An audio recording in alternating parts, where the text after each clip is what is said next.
Looking for a car you can count on? At AutoMasters, we offer a hand-picked selection of used and certified pre-owned vehicles priced right and ready to drive. With easy financing and expert service, AutoMasters is your trusted dealership from test drive to keys in hand. AutoMasters, driven by trust, powered by service. Visit our website at automasters06.com or stop by today. And oh yeah, tell them Sonia sent you. She say, sports. She say, sports. She say, sports. She say, sports.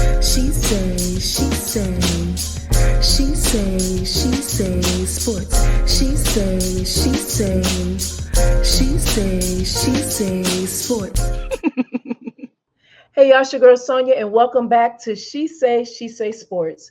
Please welcome Director of Intercollegiate Academic Teams and Recruiting at Talladega College, Tanaira Rounds.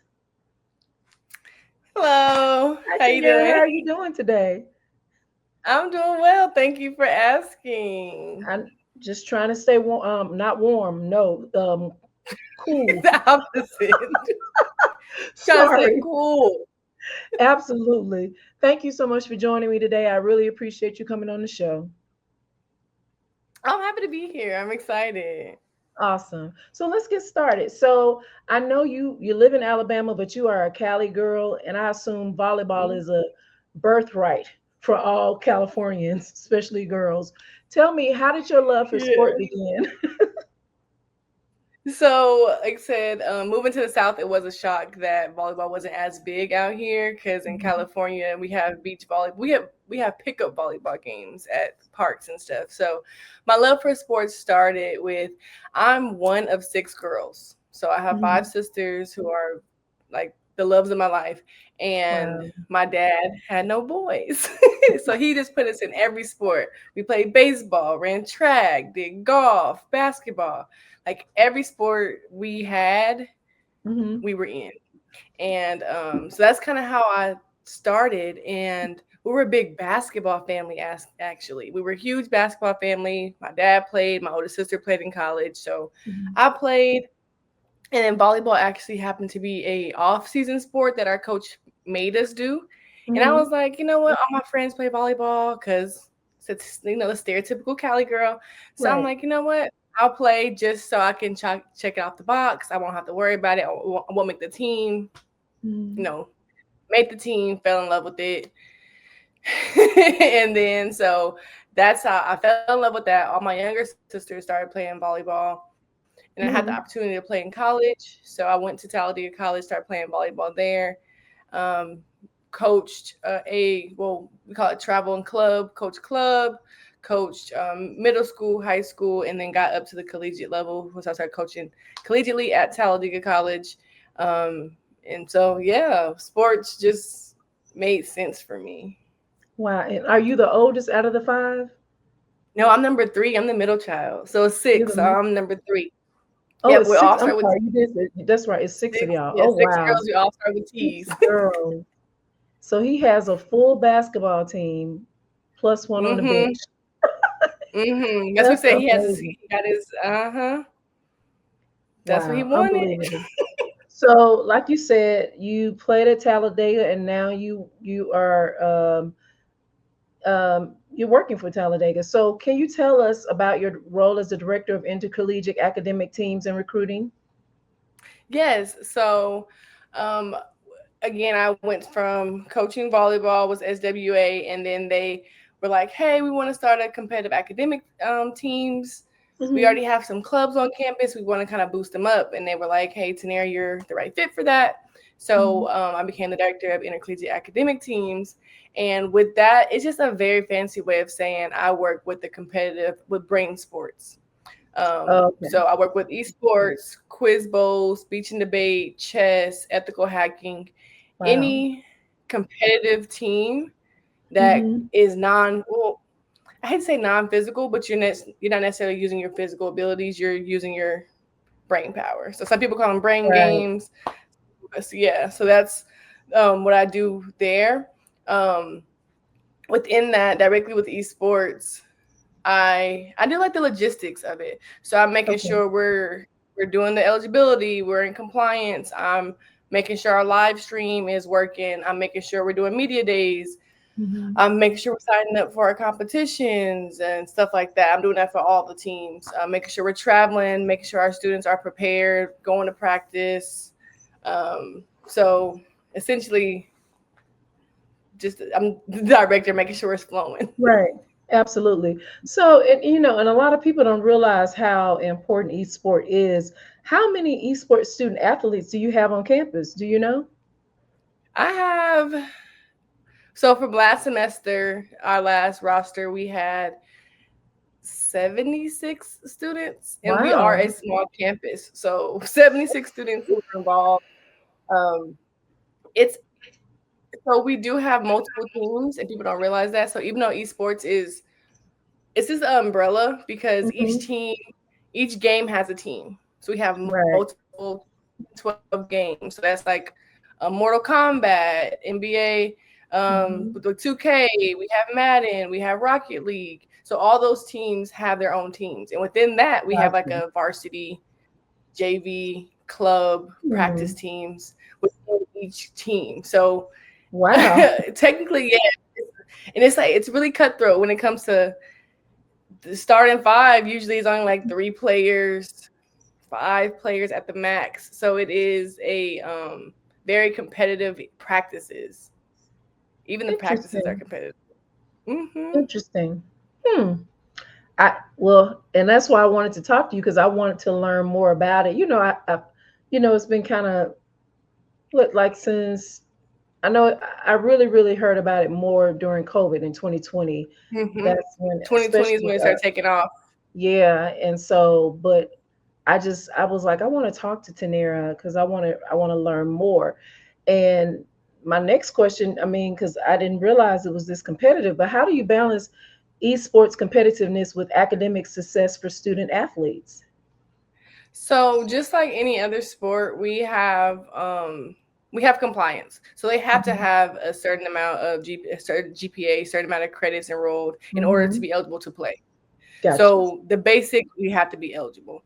And how we individually make sure, so we have a login. I make sure it's like everything is QR code when it comes to like esports because they're usually really techie students. Right. So we have a Hmm. QR code, you sign in, you scan it, sign in, so I can see how long you're in the lab. I do limit time in the lab. You can't Hmm. go over a certain amount of time. It really depends on what game you play, and it really depends on what your DPA is. I'm a lot more lenient to my A students because you have a really good time management.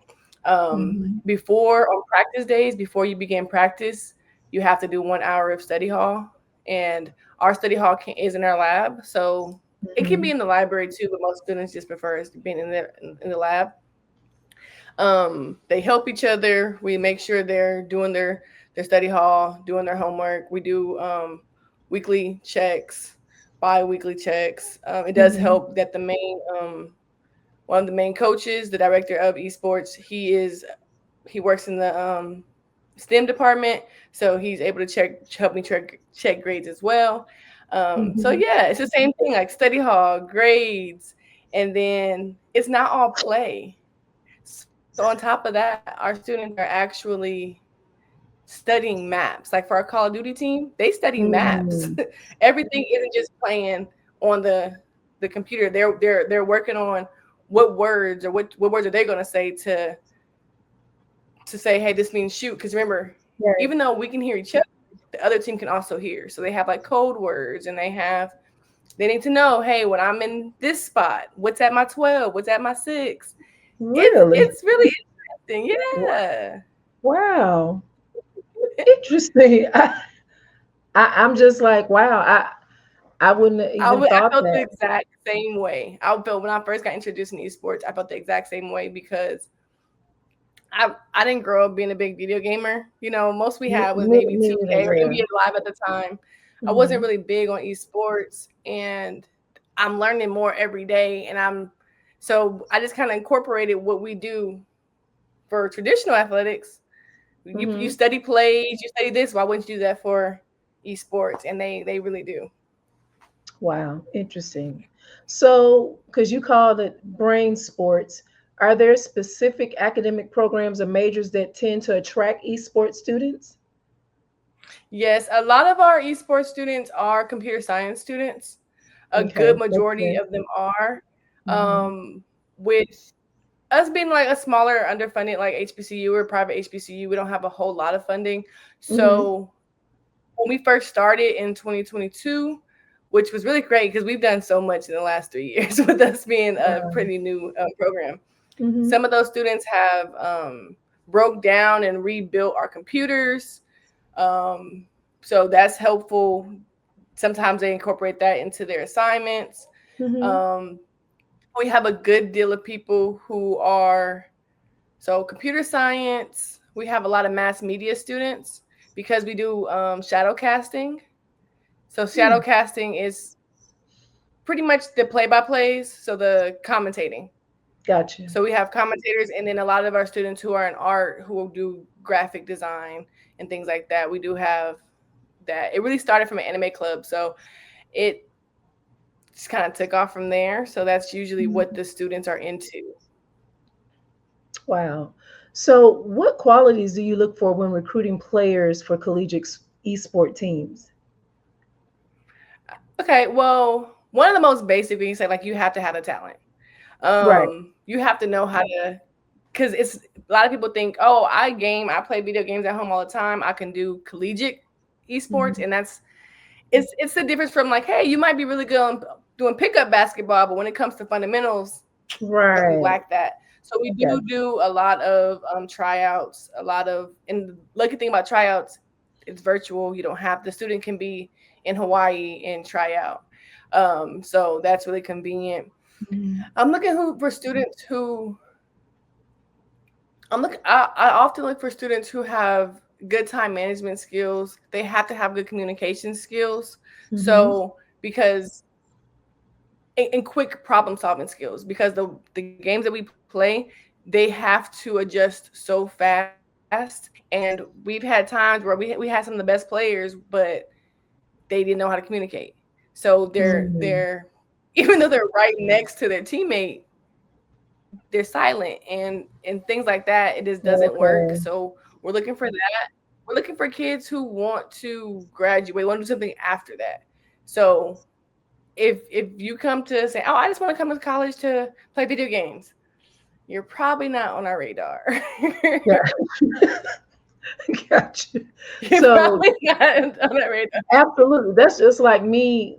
I go to Top Golf, but I can't go join a golf team, because Hmm. I'm an amateur. So I get you. So you're really looking for teamwork, communication, and leadership all in one with your esports student Hmm. athletes.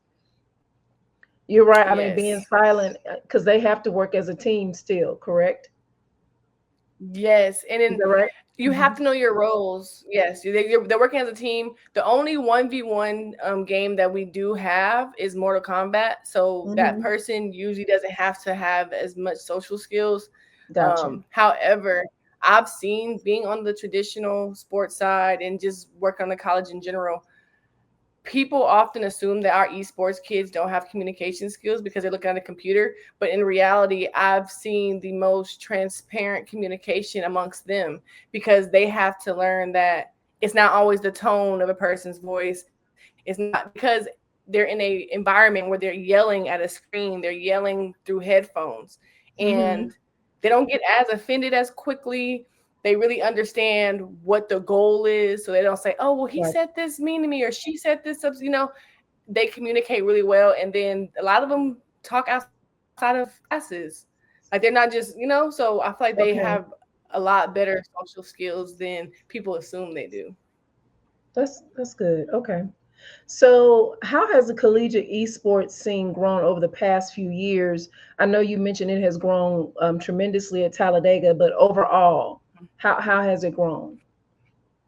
It's grown, so it's already been a very large thing. I will Hmm. say I want to comment on the HBCU world. It's expanded with HBCUs. We were kind of behind but you know, we were kind of Mm-hmm. behind the mark with kind of implementing it. Um, but the game payouts are uh, it's $1 trillion business, and people don't realize that. Like What? students can win. Yes, esports is $1 trillion business, and I think right now it's surpassing certain events. Certain events Mhm. for esports are surpassing viewership for the NBA finals and hockey, and like they're Wow. surpassing that because it's something that Hmm. kids want. It's kids want that 13 to the 25 range is when Mhm. students are most interested in it.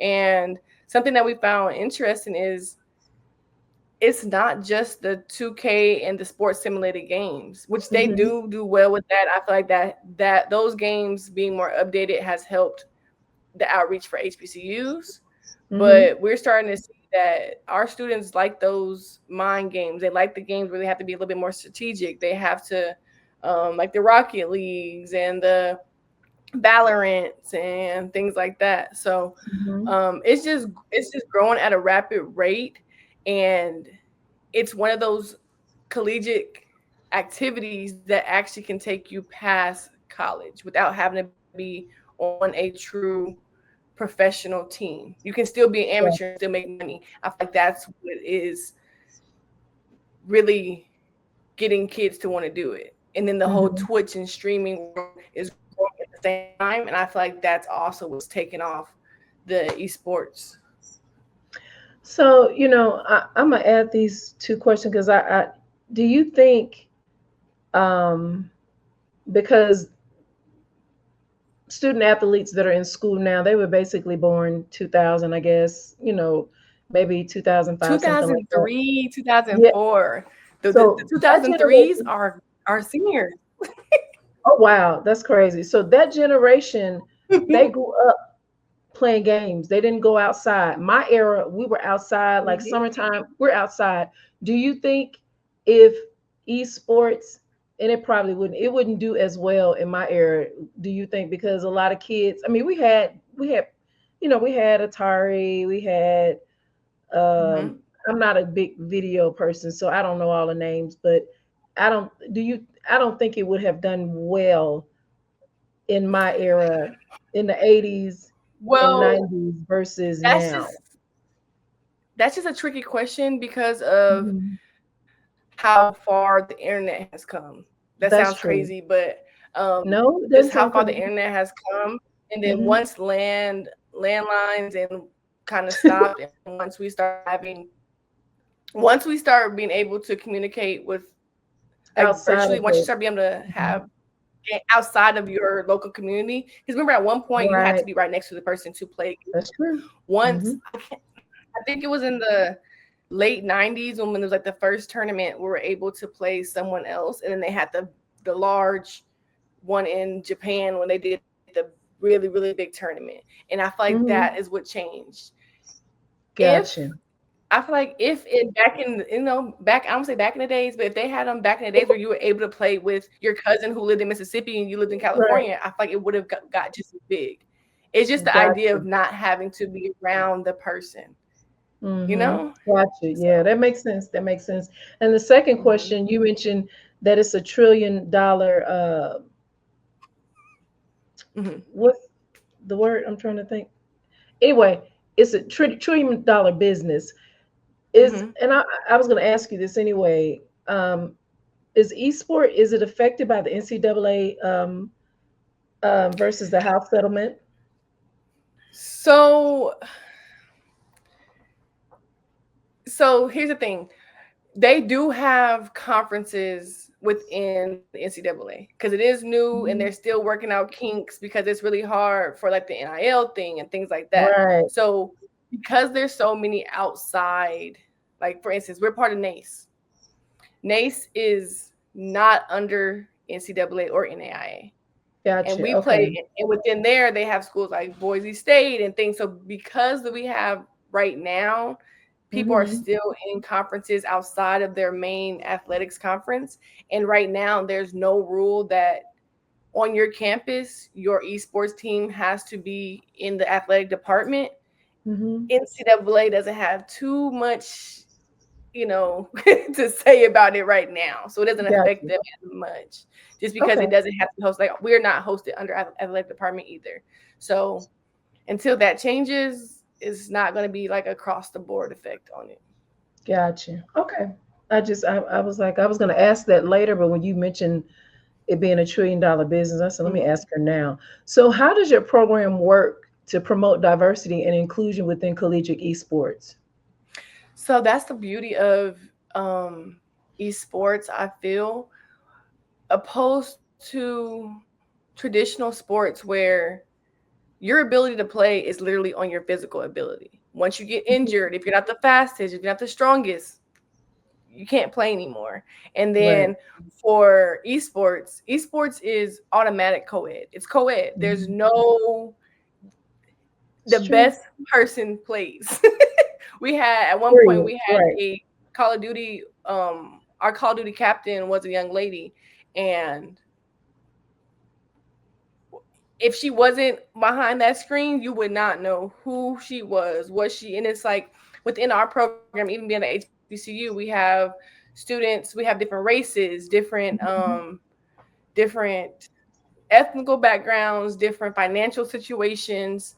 We have students with different disabilities. We have people on the team who represent different sexual orientations, different Right. the way they identify themselves. So it's just a way for students to. That's the one thing that this generation has in common. They Mhm. like to play the game, whether it's on a lower level, being on your phone and something smaller, whether it's Sims. Sims has been really good. They Mhm. play on their downtime. We don't have a competitive Sims team, but it's just the variety of passions in that or Mhm. interests make it like you can continue. There's a game for everything, and that's what happened. Like, we didn't have a, for example, we didn't have a 2K team at first, and our JV team had shut down for a while. So they were like, "Hey, we just wanna," and we created that team, and it became really competitive. So it's like because we have so many different games that exist, Mhm. it'll continue to grow. It'll continue to appease whoever's interested. I love that. That's awesome. So, And then Tanera, you have, can and you? then like one more thing, and then with the Okay. disability part, they have Oh, options yeah. nowadays. You have your we've had that issue too. You have people who can use the consoles, people who have to use the keyboard because Hmm. just because technology has changed, we can Yeah. adapt to keyboards and different things to the same game now. So it's not as much of an issue. Now, I love that. That's what's up. I love that. So, Tanera, can you talk about the availability of scholarships for esports athletes and how that impacts recruitment?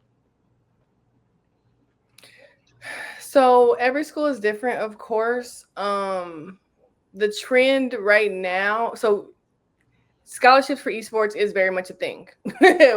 Scholarships are given. The difference is um because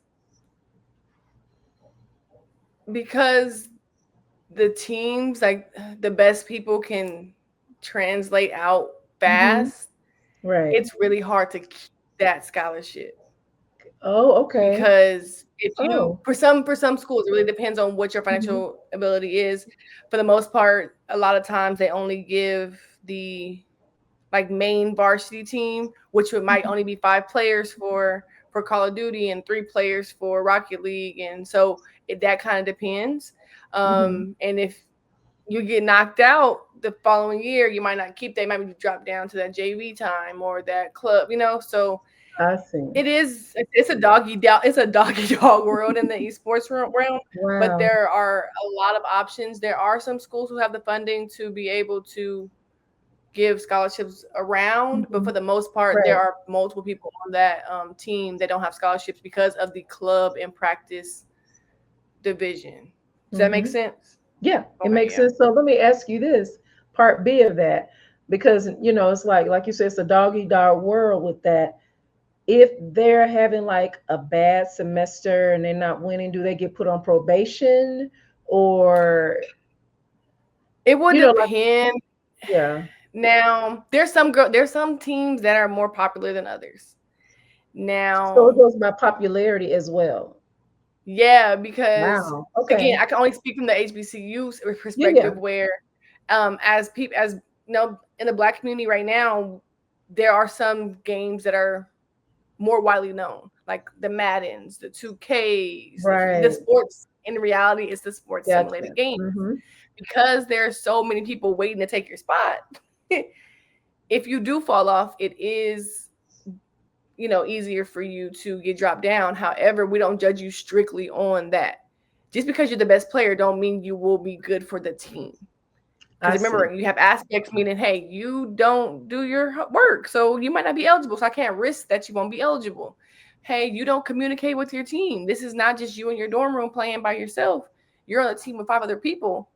They're saying you don't communicate well. I don't care how Mm-hmm. many buckets you score, but they need you to play defense, or they need you to Right. be the sharpshooter, and you're not. You want to be the head person, so it all really Mm-hmm. just depends on what that team needs, and students understand that. um we Okay. talk to them, it's very open, and like I said, it's because numbers are right there after every match, after everything, they see their stats. Mm-hmm. It's kind of hard to be like, I don't understand why. Like, we see it. Right. You kind of know. Well, just Hmm. like old girl told Monica on Love and Basketball, never let a freshman take your spot. Take So a spot. Hmm. don't let them do it. And they Couple more will. questions. Yeah, they will. I see. So, what kind of career paths do you see esports students pursuing after graduation? Such a large variety of options actually. Hmm. We've gotten some students who have went on to be directors of other esports programs. When we've been invited to, and we've attended Infocom, which is the one Hmm. of the largest tech audio network conferences in North America, and we've been hosted there, and we played tournaments there, and a lot of CEOs, like, we're with CEOs, and just it's just amazing who we're around, and they're Hmm. like, hey, we like esports students for the audio and networking world because they know it all. They're not just, hey, they're not just audio. They're not just understanding the IT side of it. Because Right. they're used to all of it, they have seen it all. So a lot of them do go into tech in some aspect, whether that's coding, um, Hmm. what just developing apps, things like that. But again, we have a student who she's going into her sports journalism because she's a shadow caster. So Okay. it's it's multiple aspects, and a lot of people, some of them just want to do it for fun. So we have some students who are just business majors, and they want to own their own business, and it's just something to do on their spare time.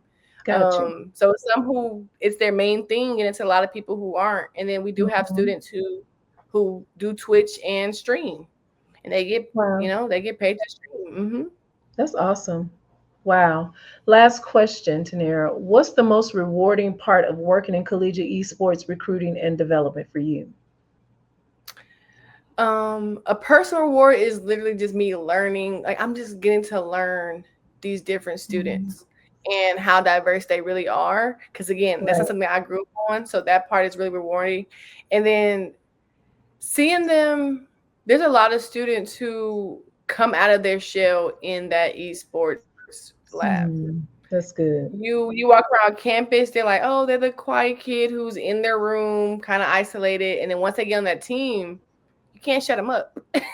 And I love just seeing that. I Good. love I love seeing them kind of grow into themselves, seeing what they want to do. I've seen a lot of boys who went from wanting to do basketball to wanting to do esports to you know what, hey, I'm just gonna. So it's just like seeing that development of these students in a different aspect, and it being a more intimate aspect only because it's not something that everybody understands. So Right. it's a smaller community. So it is a more Gotcha. intimate community versus being traditional sports. People think they Mhm. understand basketball just because they can see it all the time. So it's just Right. really cool seeing them win their first game or make the team or things like that. I love it. That's what's up. Tanera, thank you so much for joining me today. However, before I let you go, we play a little game called What You Know. And what that is Okay. a way for the listeners and myself to get to know the guests better. I'll ask you a few questions and you choose the one that best fits. And we will talk about esports. Okay. So it'll be pretty easy. So, and it's multiple choice, so Okay. what does esports stand for? Is it elite sports, electronic sports, entertainment sports, or educational sports? Electronic sports. That is correct. When did professional gaming and spectator interest in esports events experience a significant surge in popularity? Was it the late 1990s, early 2000s, late 2000s, or early 2010s? I would say it's that late 1990s and in that early 2000s when they had the big tournament. So that's so hard. I'm going to say early 2000s. Late 2000s. Remember we were saying how Right? like really The took off? 2010s. Okay. Mhm.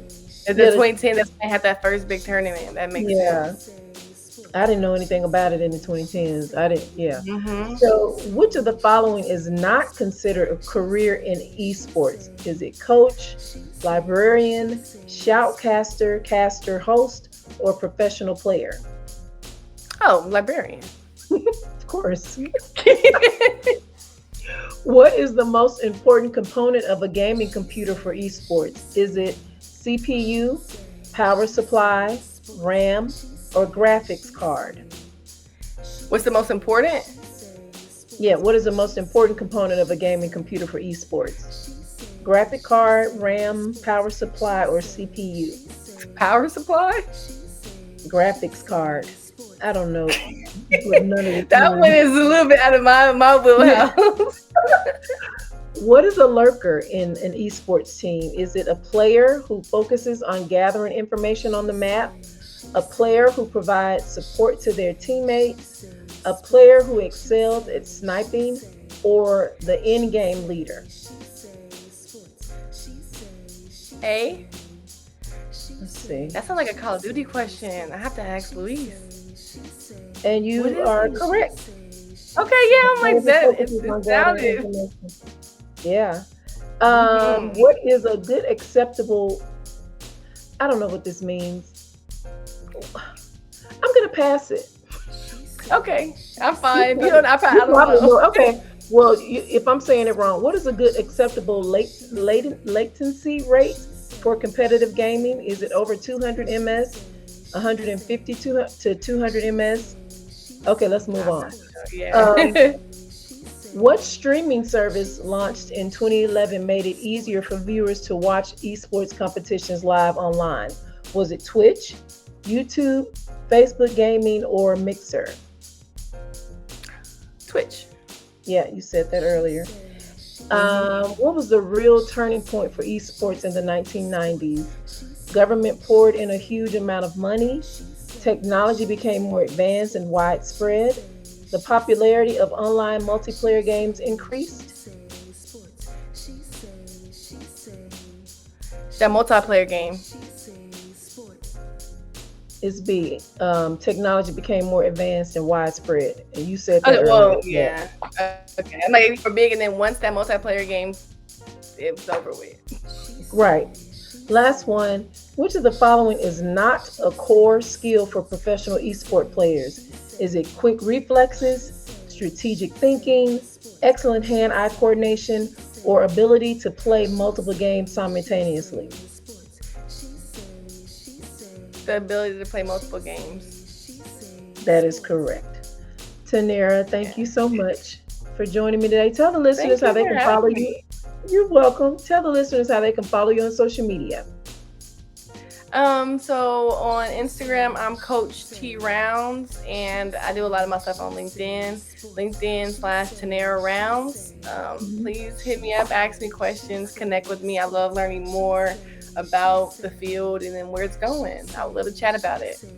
Also, and one more question: what does esport has a season? I'm sure, and if so, when does it start and when does it end? It's spring and fall. It's spring and fall. Okay. Yeah. So it all depends on what conferences you're in. Different conferences and leagues have certain games each season, but for the most part, or they'll change it between Rocket League being 3v3, and they'll change it to maybe 2v2. But for the most part, it's all year round. A lot of HBCU leagues, they base the sports simulator games on which seasons of real sports is happening. But for the most part, we play throughout the fall, throughout the spring. Gotcha. And guys, you can follow me on She Say Sports on Facebook, She Say Sports 23 on Instagram, and please subscribe to our YouTube page, She Say Sports. Well, that's my show for today. Until next time, this is Sonia with She Say Sports. She say sports. She say sports. She